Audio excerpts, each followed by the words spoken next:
Rees-Mogg and Barnier agreeing. I mean, who'd have thought it?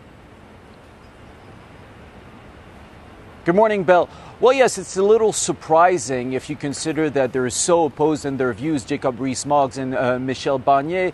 Yet it's not really surprising. Both of them have always criticized Theresa May for her Chequers plans, but for different reasons. Jacob Rees-Mogg saying that it's giving away too much to the EU, and Michel Barnier saying that she cannot have a trade deal just on goods without a trade deal on services, because that would essentially spell the end of the single market and thus of the EU. So it really shows you, Bill, when these two see eye to eye on this, that the pressure on Theresa May is building and is building really fast. She has to maneuver between Brexiteers, between Remainers, between businesses, between citizens groups, and she still holds firm, saying that no, the Chequers plan is the only way forward. Here in the EU in Brussels, they say no way. The Chequers plan is a good step forward. When they initially came out with it, they said yes, we finally have on paper exactly what you want, but it's not the only document we're going to negotiate with.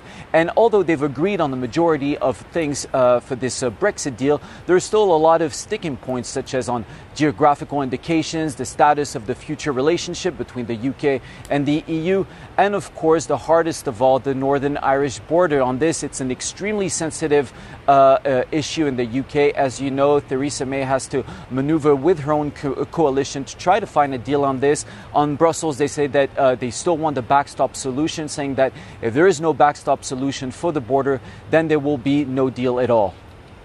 And in the last 24 hours, we've heard Brussels saying that it's preparing to endorse any deal it does with London in just the 2 weeks before that March deadline. Does that show how tight everything is going to go, how close to the wire it's all going to go in March?